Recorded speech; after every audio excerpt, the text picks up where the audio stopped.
PV Anwar MLA പുതിയ രാഷ്ട്രീയ party പ്രഖ്യാപനം നാളെയാണ്. മഞ്ചേരിയിലെ രാഷ്ട്രീയ വിശദീകരണ സമ്മേളനത്തിൽ പേര് പ്രഖ്യാപിക്കും. മതേതരത്വം ഉയർത്തിപ്പിടിച്ചുകൊണ്ടുള്ള ഒരു രാഷ്ട്രീയ പാർട്ടിയായിരിക്കും രൂപീകരിക്കുകയെന്ന് PV Anwar വ്യക്തമാക്കിയിരിക്കുന്നു. ജനകീയ വിഷയങ്ങൾ ഉയർത്തി പാർട്ടി പ്രവർത്തനത്തിൽ സജീവമാകാനാണ് അൻവറിന്റെ നീക്കം. VS രഞ്ജിത്ത് ചേരുന്നു കൂടുതൽ വിവരങ്ങളുമായി. VS Ranjith, very good morning. Manjeri സമ്മേളനം ചരിത്രമാകുമോ? ആ ചരിത്രത്തിൽ പിറക്കുന്ന പാർട്ടി ഈരാറ്റുപേട്ടയിൽ പൂഞ്ഞാറിൽ ജനിച്ച ജനപക്ഷം പോലെ ആയിത്തീരുമോ? അതല്ല കേരളമെമ്പാടും വേരുകൾ പടർത്താൻ ശേഷിയുള്ള ഒരു കാറ്റായി മാറുമോ? എന്താണ് സാധ്യത? ലക്ഷം പേരെ അണിനിരത്തുമെന്നൊക്കെയാണ് PV Anwar പറയുന്നത്. SDP-യുടെയും ജമാഅത്തയുടെയും പ്രതിനിധികളായിരിക്കുമെന്ന് പാർട്ടി വിശ്വസിക്കുന്നു. എന്തായിരിക്കും സാധ്യത VS രഞ്ജിത്ത്? ഡോക്ടർ അരുൺ, ഏതായാലും ചരിത്രത്തിൽ PV Anwarനെ രേഖപ്പെടുത്താൻ പോകുന്നത് മഞ്ചേരി സമ്മേളനത്തിൻ്റെ പേരിലായിരിക്കും. പക്ഷേ ഈ മുൻ ചരിത്രത്തിൽ ഇപ്പോൾ PC ജോർജിൻ്റെ പോലെ അല്ലെങ്കിൽ KR ഗൗരിയമ്മയെ പോലെ MV രാഘവനെ പോലെയൊക്കെ അത്തരം സമ്മേളനങ്ങളൊക്കെ നടത്തി ഇങ്ങനെ പുതിയ പാർട്ടികൾ രൂപീകരിച്ചവരൊന്നും തന്നെ കേരളം മൊത്തമായി വാഴുന്ന ഒരു സാഹചര്യം ഉണ്ടായിട്ടില്ല. അവരൊക്കെ പല കാലഘട്ടങ്ങളിൽ സ്വാധീനം ചെലുത്തുകയും പിന്നീട് ശോഭ മങ്ങിപ്പോവുകയൊക്കെ ചെയ്തിട്ടുള്ളവരാണ്.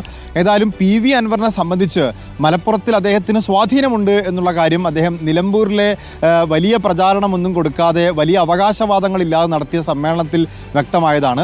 മഞ്ചേരി സമ്മേളനം അങ്ങനെയല്ല. വളരെ ആസൂത്രിതമായി അദ്ദേഹം 1 ലക്ഷം പേരെ പങ്കെടുത്തും എന്ന് പറഞ്ഞുകൊണ്ട് രാഷ്ട്രീയ പാർട്ടി പ്രഖ്യാപനം നടത്തും എന്ന് നേരത്തെ കൂട്ടി പ്രഖ്യാപിച്ചുകൊണ്ടുള്ള ഒരു സമ്മേളനമാണ്.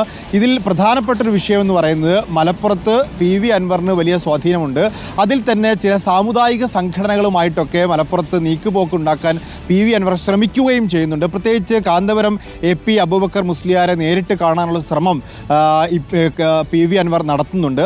അതോടൊപ്പം തന്നെ ഈ സർക്കാരിൻ്റെയോ കാലത്ത്, കഴിഞ്ഞ പിണറായി സർക്കാരിൻ്റെയും ഇപ്പോൾ ഉള്ള പിണറായി സർക്കാരിൻ്റെയോ കാലത്ത് സമസ്തയിലെ EK വിഭാഗം പോലും പിണറായിക്കൊപ്പം നിൽക്കുന്നൊരു കാഴ്ച നമ്മൾ കണ്ടതാണ്. അതായത് ലീഗിനൊപ്പം മാത്രമല്ല മുസ്ലിം സാമുദായിക സംഘടനകൾക്ക്, പ്രത്യേകിച്ച് സമസ്തയ്ക്കൊക്കെ ഇടതുപക്ഷത്തോടൊപ്പം നിൽക്കാനും സാധിക്കുമെന്ന് തെളിയിച്ച കാലഘട്ടമാണ്. പക്ഷേ ഈ അടുത്ത കാലത്ത് ഈ മലപ്പുറം പ്രഖ്യാപനവും സ്വർണ്ണക്കടത്തുമായ പ്രഖ്യാപനവും ഒക്കെ CPM-ൽ നിന്നും മുഖ്യമന്ത്രിയിൽ നിന്നുമൊക്കെ സമസ്തയൊക്കെ അകറ്റിയിട്ടുണ്ട്. അങ്ങനെ ഒരു സാഹചര്യത്തിൽ അത്തരമൊരു ലെഫ്റ്റ് ചായ്വുള്ള മുസ്ലിം വോട്ടുകൾ എന്ന് പറയുന്നത് മലപ്പുറത്ത് നിർണായകമാണ്.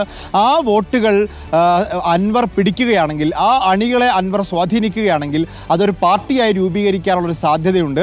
കോഴിക്കോട്ടൊക്കെ അത്തരത്തിലുള്ള പരീക്ഷണം കണ്ടിട്ടുണ്ട്. പ്രത്യേകിച്ച് നാഷണൽ സെക്കുലർ കോൺഫറൻസ് എന്ന് പറഞ്ഞ PT റഹീമിൻ്റെ ഒരു പാർട്ടി കുന്നമംഗലം മാത്രം കേന്ദ്രീകരിച്ച് പ്രവർത്തിക്കുകയും കുന്നമംഗലത്തെ MLA ആയിട്ടും കൊടുവള്ളിയിലെ MLA ആയിട്ടൊക്കെ PT റഹീം മാറിയിട്ടുണ്ട്. പക്ഷെ മലപ്പുറത്ത് പരിശോധിച്ചാൽ ഇത്തരം പരീക്ഷണങ്ങൾ നടത്തിയിട്ടുള്ളത് പുതിയ പാർട്ടിയായിട്ടല്ല, സ്വതന്ത്രന്മാരെ പരീക്ഷിച്ചിട്ടുള്ളത് CPM ആണ്. അത് TK ഹംസയൊക്കെ അടർത്തിയെടുക്കുന്നതിലാണെങ്കിലും KT ജലീലിനെ അടർത്തിയെടുക്കുന്നതിലാണെങ്കിലും V അബ്ദുറഹിമാൻ അടർത്തിയെടുക്കുന്നതിലാണെങ്കിലും ഒക്കെ CPM ആണ് അത്തരം പരീക്ഷണങ്ങൾ നടത്തിയിട്ടുള്ളത്. ഇപ്പോൾ മലപ്പുറത്ത് ഈ CPM നടത്തിയ പരീക്ഷണത്തിനപ്പുറത്ത് ഒരു പരീക്ഷണത്തിനാണ് PV Anwar ശ്രമിക്കുന്നത്.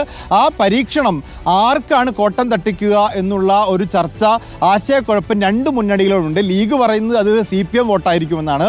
CPM പറയുന്നത് അത് ലീഗിൻ്റെ അടിസ്ഥാന വോട്ടിൽ നിന്നും കോൺഗ്രസിൻ്റെ അടിസ്ഥാന വോട്ടിൽ നിന്നും ചോർച്ചയുണ്ടാവും, പാർട്ടി വോട്ടുകൾ ചോരില്ല എന്നുള്ളതാണ്. ഇതിൽ ഒരു കൺഫ്യൂഷൻ നിലനിൽക്കുന്നതുകൊണ്ടാണ് ഒരു UDF മുന്നണിയിലേക്ക് എടുക്കണമെന്ന ചർച്ച സജീവമാക്കാത്തത്. ഏതായാലും മുന്നണി ബന്ധമില്ലാതെ സ്വതന്ത്രമായി നിൽക്കുക എന്നുള്ളത് PV Anwarനെ സംബന്ധിച്ചും വെല്ലുവിളിയായിരിക്കും.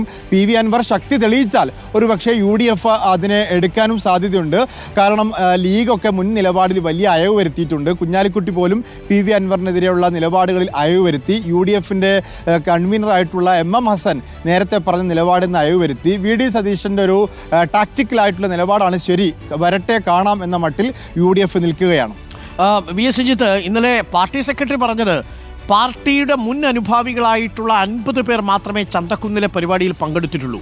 അതുകൊണ്ട് വലിയൊരു ആൾക്കൂട്ടമൊന്നും പാർട്ടിയിൽ നിന്നും PV Anwarന് കൊണ്ടുപോകാൻ കഴിയില്ല എന്നാണ് പാർട്ടി സെക്രട്ടറിയുടെ ആത്മവിശ്വാസം. മാത്രമല്ല ലീഗിനെ സംബന്ധിച്ചിടത്തോളം ഒരു നെഞ്ചിടിപ്പുണ്ടാക്കില്ലേ ഇങ്ങനെയൊരു പാർട്ടി? മഞ്ചേരിയിൽ തന്നെ PV Anwar പ്രഖ്യാപിച്ചു കഴിഞ്ഞാൽ ലീഗിൽ ഇളകി നിൽക്കുന്നവരും ലീഗിലെ തന്നെ ഇടതു സ്വഭാവം കാണിച്ചു തുടങ്ങിയവരുമായിട്ടുള്ള ആളുകൾ PV Anwarനോടൊപ്പം പോയാൽ അത് ലീഗിൻ്റെ കോട്ടയ്ക്കും ഒരു വിള്ളൽ ഉണ്ടാക്കുമെന്നൊരു ആശങ്ക ലീഗിനുണ്ടാവുമോ?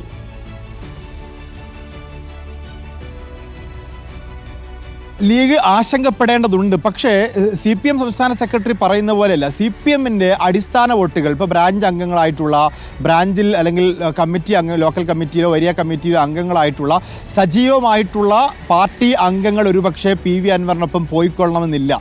അങ്ങനെ സജീവ പാർട്ടി അംഗങ്ങളല്ല മലപ്പുറത്ത് ഇടതുപക്ഷത്തെ നിലനിർത്തിയിട്ടുള്ളത് എന്നുള്ളതാണ്. കാരണം ഇപ്പോൾ തവനൂരിലാണെങ്കിലും താനൂരിലാണെങ്കിലും നിലമ്പൂരിലാണെങ്കിലും ഒക്കെ CPM നടത്തിയിട്ടുള്ള പരീക്ഷണങ്ങൾ പാർട്ടി വോട്ടർമാർക്ക് പുറത്ത് ഒരു ലീഗ് വിരുദ്ധ വോട്ടുകളുണ്ട്. അവിടെ ലീഗ് കട്ട ലീഗ് അല്ലാത്ത എന്ന് പറഞ്ഞാൽ ശക്തമായ ലീഗ് അല്ല, എന്നാൽ ഈ പറയുന്ന രീതിയിലുള്ള ഒരു മുസ്ലിം അനുഭാവമുള്ള ലെഫ്റ്റ് വോട്ടുകളാണ് CPMനെ അവിടെയൊക്കെ നിലനിർത്തിയിട്ടുള്ളത്. ആ വോട്ടുകൾ ആർക്കൊപ്പം എന്നുള്ളതാണ്. അത് ലീഗിനേക്കാൾ ക്ഷീണം ചെയ്യുക തിരഞ്ഞെടുപ്പ് രാഷ്ട്രീയത്തിൽ CPMന് തന്നെയായിരിക്കും. കാരണം CPM മേൽക്കൈ പുലർത്തിയിരുന്ന ഈ സ്വതന്ത്ര പരീക്ഷണം നടത്തി CPM കുറച്ച് വോട്ടുകൾ പിടിച്ചിരുന്ന മണ്ഡലങ്ങളിൽ അത് PV അൻവറിന് അനുകൂലമാവും. ഒരു പക്ഷേ ലീഗ് രാഷ്ട്രീയത്തോടൊക്കെ വിമുഖത കാണിക്കുന്ന, നേരത്തെയൊക്കെ പറഞ്ഞ പോലെ EK വിഭാഗത്തിൻ്റെയും AP വിഭാഗത്തിൻ്റെയും ഒക്കെ വോട്ടുകളുണ്ട്. അതിൽ ലീഗ് അല്ലാത്തൊരു പാർട്ടി മലപ്പുറത്ത് വരണമെന്ന് ആഗ്രഹിക്കുന്നവരുണ്ട്.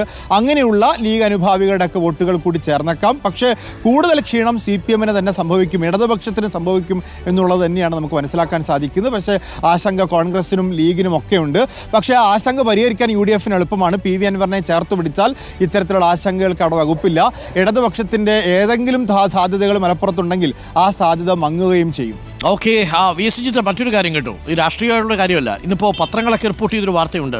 ഈ കാൺപൂരിൽ ഒരു വലിയ തട്ടിപ്പ് നടത്തിയിരുന്നു. ഒരു ടൈം മെഷീൻ ഉപയോഗിച്ച് പ്രായമായ മനുഷ്യരെ ചെറുപ്പമാക്കി കൊടുക്കാമെന്നായിരുന്നു വാഗ്ദാനം. 60 വയസ്സായ ആൾക്കാരെ 20 വയസ്സാക്കി കൊടുക്കും, 40-45 വയസ്സൊക്കെ കുറച്ച് കൊടുക്കുമെന്നാണ് ടൈം മെഷീൻ ഉപയോഗിച്ച്. ആ തട്ടിപ്പിൽ 35 കോടി എങ്ങാണ്ട് തട്ടിക്കൊണ്ടുപോയി. അങ്ങനെ ഒരു ടൈം മെഷീൻ വന്നാൽ വിഎസ്ജിത്ത് വാങ്ങും? അത് യഥാർത്ഥമാണെങ്കിൽ തീർച്ചയായിട്ടും വാങ്ങും. എന്നിട്ടൊരു 20-24 വയസ്സിൽ നിൽക്കാൻ അങ്ങനെ ആഗ്രഹിക്കും. ഈ പ്രായത്തിൻ്റെ കാര്യത്തിൽ ഒരുപാട് ഒരു സ്ത്രീ 10.25 ലക്ഷം രൂപയാണ് രഞ്ജിത്തെ ഈ ടൈം മെഷീനിൽ 10 സെഷന് വേണ്ടിയിട്ട് മുടക്കിയത്. ഇവരിത് പറഞ്ഞ് വിശ്വസിപ്പിച്ചത് കുറച്ച് ഓക്സിജൻ കയറ്റിത്തരാം, പ്രായം 40 വർഷം കുറയുമെന്ന് പറഞ്ഞു. പാവങ്ങൾ പോയി വിശ്വസിച്ചു എന്നുള്ളതാണ്. നമ്മുടെ മനുഷ്യർക്കെല്ലാം ഈ യൗവനത്തിൽ നിൽക്കാൻ വലിയ താല്പര്യമായിരിക്കും അല്ലേ പൊതുവേ? തീർച്ചയായിട്ടും വാർദ്ധക്യത്തെക്കുറിച്ചുള്ള ആശങ്ക കൂടിക്കൂടി വരികയാണല്ലോ. പ്രത്യേകിച്ച് ഇനിയൊരു 2030 ആകുമ്പോഴേക്കും കേരളത്തിൽ യുവാക്കളെപ്പോലെ തന്നെ എണ്ണത്തിൽ സമമായിട്ട് വാർദ്ധക്യം വൃദ്ധരും ഉണ്ടാവും എന്നുള്ളതാണ്. വൃദ്ധരെ വൃദ്ധസദനങ്ങളിലേക്ക് തള്ളണോ അല്ലെങ്കിൽ വീട്ടിലെ മുറികളിൽ പൂട്ടിയിടണോ എന്ന് ആലോചിക്കുന്നൊരു സമൂഹം ഉണ്ടാകുമ്പോൾ ആ വാർദ്ധക്യത്തിൻ്റെ ഒറ്റപ്പെടലും ശാരീരികമായ പ്രശ്നങ്ങളും അതൊക്കെ ആലോചിക്കുമ്പോൾ തീർച്ചയായിട്ടും ആളുകൾ യൗവനം നിലനിർത്താൻ വേണ്ടി ആഗ്രഹിക്കുന്നുള്ളതാണ്.